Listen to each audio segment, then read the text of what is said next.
Hello again. Well, I promised not to do anything more on that cutting tonight. What we're going to do today is mess about with block detection and all of that good stuff. I've already had a little dig. I got in and I wonder if that's what it was. I took my uniform off and got ready to roll my sleeves up. Come on, let's have a look. Now, I'm not doing anything with it. I'm just touching. I'm allowed to. And it's not quite stuck. You see, I've revealed something there. So we have a problem I'm going to have to fix, but it's all right for today.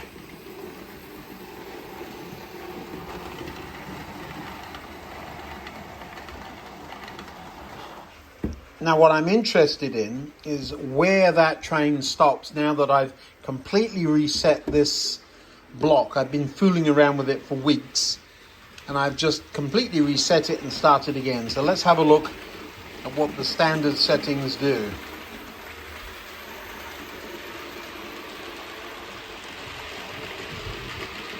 Not a lot, apparently.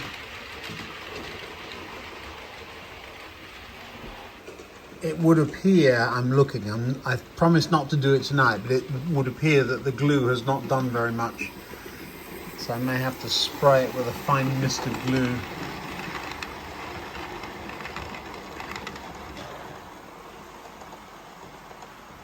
I sometimes wonder how I ever came up with this track layout.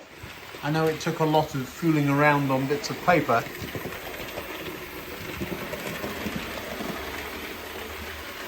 You're supposed to be stopping there. Where are you going? All the way through. So the only way the computer knows where the trains are is if I tell it. So if I were to dump a train there, it would only know it was there if I would tell it that. Now, that sounds obvious. Once it knows it's there, it can take it from this block, whatever's in that block, to the next one. How does it know to stop there? Well, when that block gets a signal, in other words, detects a train in it, then the controller can slow down, in this case, that locomotive. But it has to know its own name, and it has to know the train that it's expecting. So what had happened, it appears, is that this track, for whatever reason, had lost its memory. It forgot what it was called. So a train would come into it, pass right through it and head out the other end.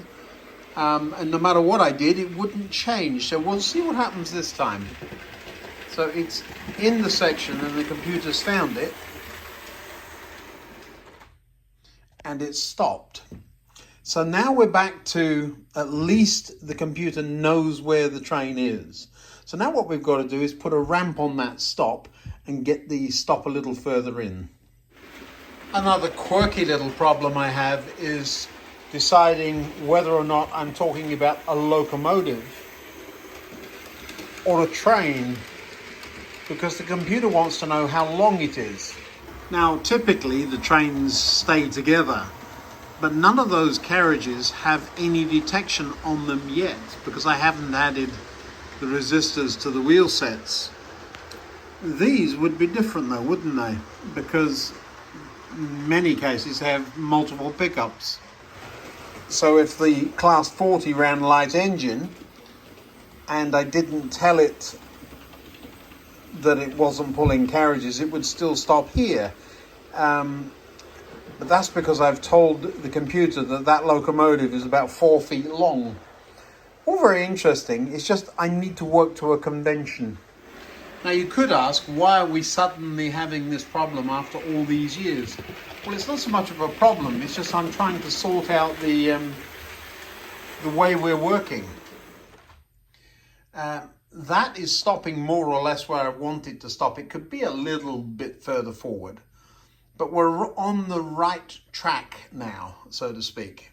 Another part of the issue is the conflict between computer settings and CV settings that the locomotive has been given by programming. Am I going to let the computer do its job, or am I going to continually override what it's trying to do? Lots of fun. We'll see if the locomotive stops right here or whether it's going to pass a little to the left.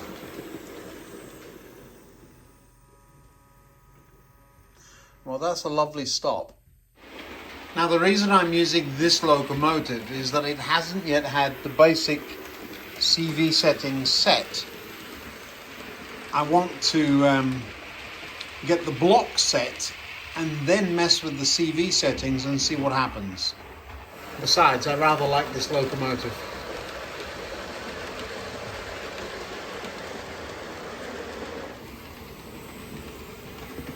Once that train gets down here, this time we'll be looking at where the back of it stops. I really want the last coach on the platform. And here it comes. Let's see what happens.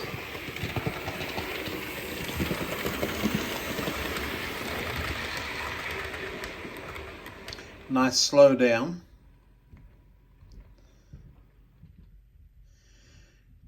It's there, but only just. I think we could have it move, I don't know, a couple more inches. So let me have one more play with that, and then we'll turn it around and try it the other way. Somebody recently suggested I come up with a circuit that checks the speed of the locomotives. There's a number of channels out there and circuits out there that have tried that, where you put 2 marks, measure the distance, and then do a clever electronic circuit that does a timing and converts the scale into miles or kilometers an hour. Perhaps we'll give that a go.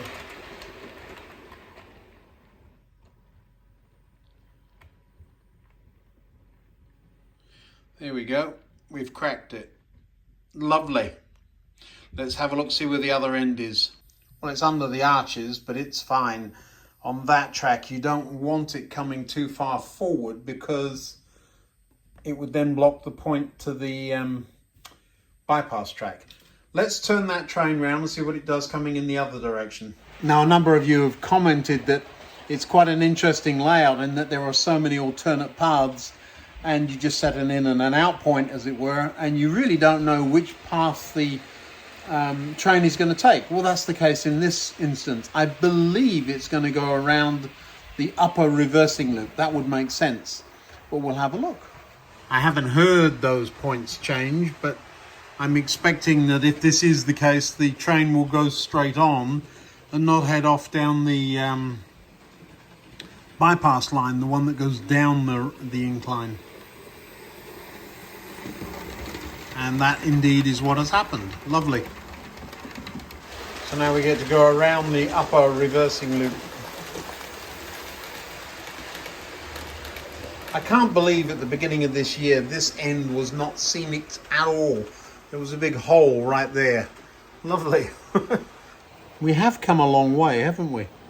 Now the idea, of course, is once we've got one train stopping where it's supposed to stop, Blackmore Vale, once it stops where it's supposed to be stopping, we then have to try all the other trains on that same track.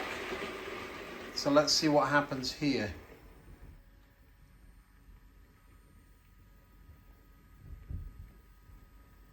Rather nice if it stops. Oh my word. Yeah, that's perfect. Love it. So that one's this is the end of the block. That's where it stopped. What we're going to do now is move this train over here out of the way and run the night mail into this platform and see what happens. This circuit was never designed to have trains that long sitting out here. If we're going to actually park them here, we're going to have to be really careful we get it set up properly. But the bypass line typically has been used for goods or stuff that doesn't stop. The issue is the block is only just, what's that, about, I don't know, a few centimetres that end and even less the other end. So there's quite a tight tolerance if you're going to run trains of that length into that block. I was anxious that this point did change. It has. And we're now going to see what happens when night mail comes into the platform it's never been into, I don't think. Does it do what the other one did? And yes, it does, and it stops. Has it gone on too far? Let's see. Yeah, you see now it's creeping on just a bit too far. So, for whatever reason, this locomotive goes too far. Blackmore Vale, perfect.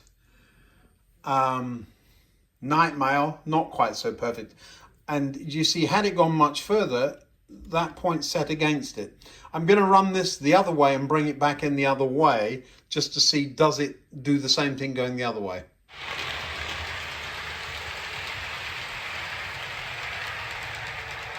Now again, this one should run around the reversing loop. It's going to. I almost hope that it overruns a bit this way, because then it's consistent. I haven't changed anything with the block, and I just want to see what happens. Could be, you see, I can then shorten the train or shorten the locomotive or whatever, or change CVs, since this one ran so nicely. We will soon know.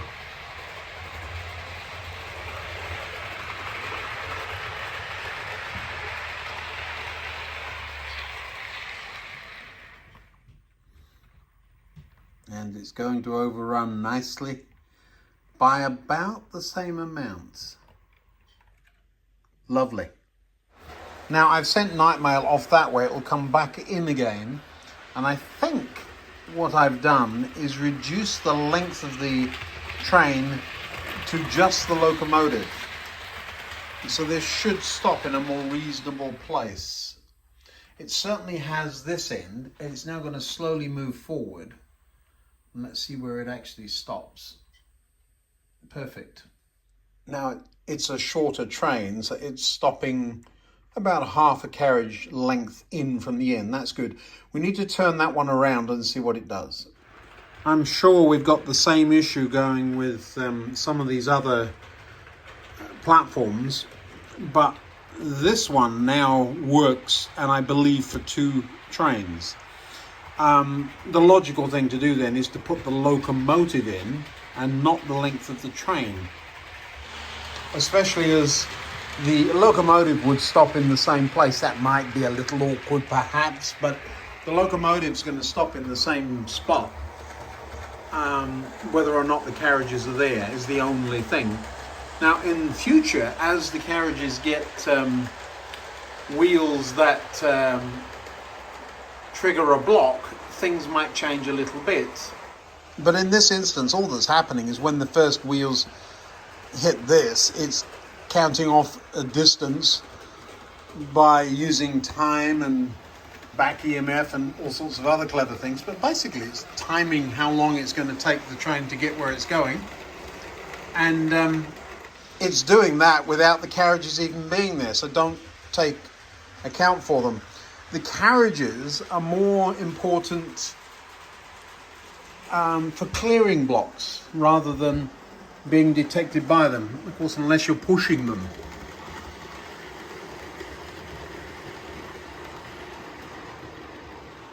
My mind immediately runs to EMUs, which indeed do push. So the blue one there, do you see, that's where the locomotive part of the train is. And so it would stop in different places depending on which way round it came. I was just wondering why that filter had come on, and of course it's because I've asked the train to come into a platform that we don't typically send trains into that way round. So if all is well, it should stop right at the end of the platform here, rather than running on too dangerously close to the point. Let's see what it does. Here it comes. Oh my, yeah. I don't like the way it stops and then slows down. It needs to slow down, then stop. There we are. Well, that's about as good as it gets. It could be a little less. But the reason is, now you can see what the problem there is. If there weren't carriages, this train would be, this locomotive would be a bit far out this way. But nevertheless, that is working. I'll take that as a win. Now then, we're going to pop this, no, we're going to pop this one back into that platform and see what happens. Platform 1 then is sort of kind of okay. It might need a little bit of tweaking. Platform 2 we don't know about yet because we haven't run anything into it, and we know we still have a little bit of an issue with the bypass line, but we will get there with that.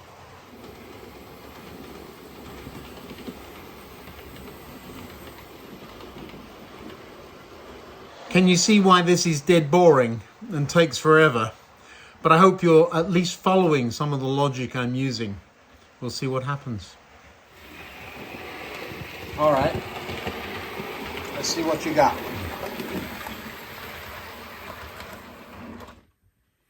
That was an abrupt stop and in the wrong place. I'm going to turn it around and see what it does the other way. Now, of course, me being impatient will try and do two things at once. And so now I'm trying to calibrate two tracks at the same time. And it just means I have, and run a camera. So it just means I have to be a little bit careful about, what was it I just did? That. So now I'm hoping that this one will come in and pass the end here.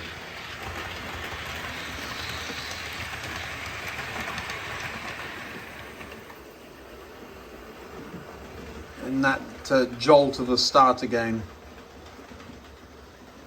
is close. All right, it could quite happily be that much back.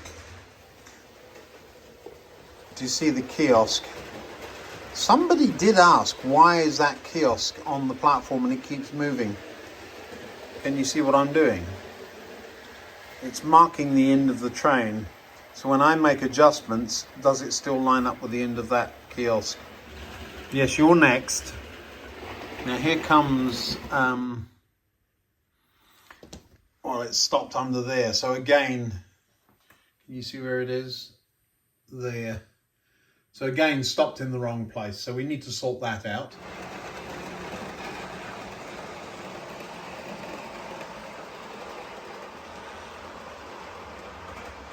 There have been days, as you well know, where I've gone to all this trouble and then forgotten to save it. I'm hitting save right now. Now, as things get tighter and tighter, we should start to see more and more interesting things happening as trains can now arrive without clonking into each other. Oh my word, look at this. That's rather a nice arrival, wasn't it? So yes, things are coming together. That, I think, could do with being a little bit this way. I'm going to put this at the front of that one.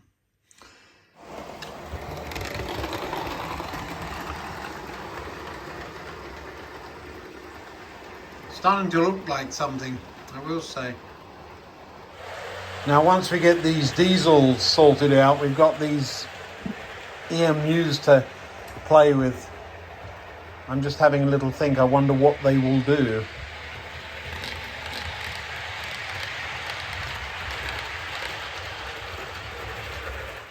Now, in this instance, I've made an adjustment to the block and not to the train.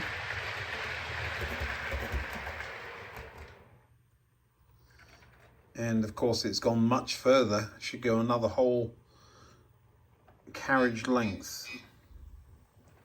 Still going. You need to stop now. Come on. That's perfect if it's repeatable. All right, so we're going to put this one there and that one here. While I'm waiting, I did a bit of dusting. I noticed some dust got onto the roof here, and I'm making an assumption it's because I've been doing some landscaping Nice to be able to see through it again.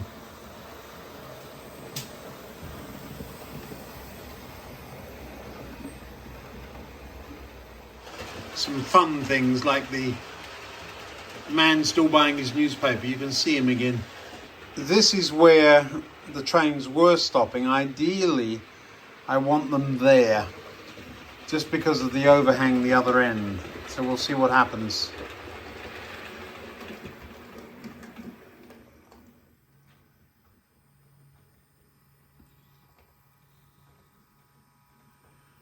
Well,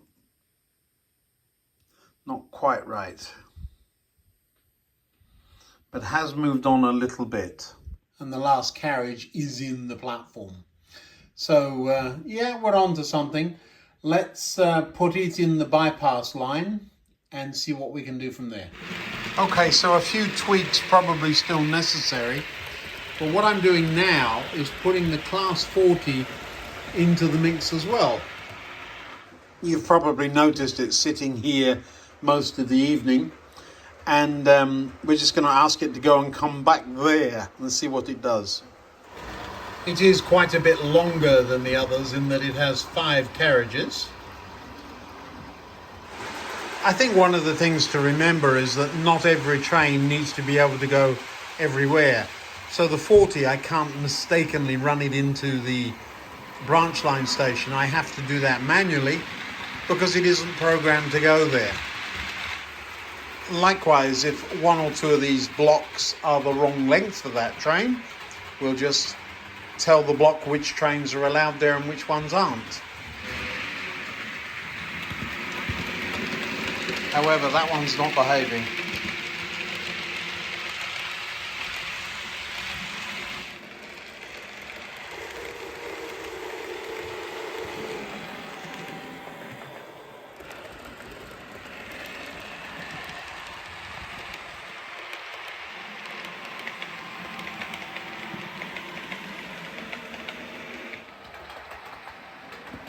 I'm expecting more of the train to end up in the platform this way round. Yeah, it's about the same actually. That's interesting. So because of the pickups being in weird places on this train, you don't get an even stop, but we can do better than that. But you see, I'm jumping from one place to another. I tried to get this one to stop over there in that platform because this one was running on. There's something weird going on with this one. These two now stop beautifully here, here, here. I haven't got to that block yet, but this one isn't stopping there or there. This kind of an evening shows up all kinds of wonderful sights. Trains you don't often see have to run, and much as I love watching the trains go by, this process is very, very time consuming. You have to run the train out, around the layout to somewhere else, and then back again. I am adjusting 2 sections at the same time, where it's landing, as well as where it's usually stabled. This one we haven't got quite right yet, but we are getting there.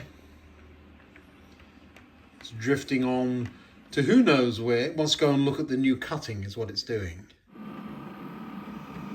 At the other end of the line, where it would usually live and fight for space with the underground stock, is about there. And the other end's just right too. So that one's good. Now, if I were to turn that train around, I'm sure it would stick out this way just a little bit. Well, it's in the right place. It's just not in a convenient place. The block senses it very differently when it comes in one way or the other. The way to solve that is to put pickups or resistors on the first set of wheels on each end. And right now, that's not the case. If I were to do that, I would then have to readjust the block. So yeah. Of all the trains we've worked with today, these have actually turned out to be the easiest. And for whatever reason, the Class 40 is the most troublesome. It's a diesel, you see. Now, what's going on here this time?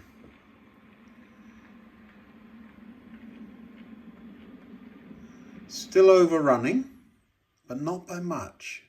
There has actually been a constant and continuous problem with these units running over some of these tight curves. And for whatever reason today, they're not misbehaving.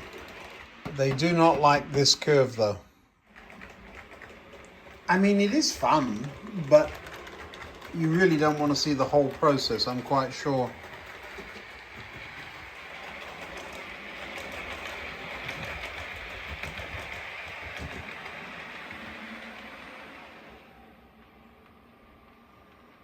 Where is it going to stop?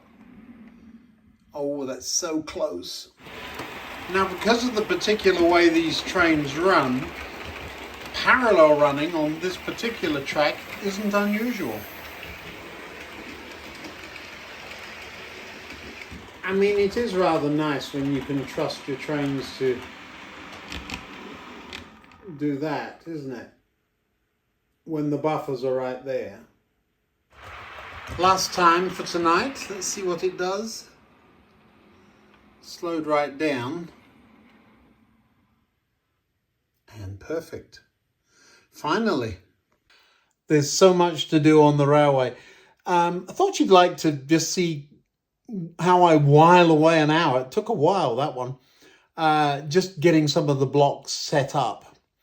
I have written down some of the things I've done so that I know which trains to run for the videos in future. I need to be able to run a train and just let it be. I don't need to be chasing it around wondering if it's going to clunk into something. So all of those trains, with the exception of the Class 40, are now working reasonably well. Lots of little tweaks. So you saw this one overrun and overrun by a full train length. I'd like it to stop there. So another 4 inches or something. So I'm just going to split the difference, but look where it is. It's hard to see the other end of it, but it's about middle of the platform, so I'm happy with that. It's days like this where you feel like you haven't done anything, but you've still enjoyed your hobby. Nothing much to show for it except a couple of blocks now reacting nicely to the trains that arrive in them. I do need to do something about that curve at the end there. That second radius curve those EMUs do not like. We'll sort that out, I'm quite sure. Thanks for watching. I'll see you in the next one.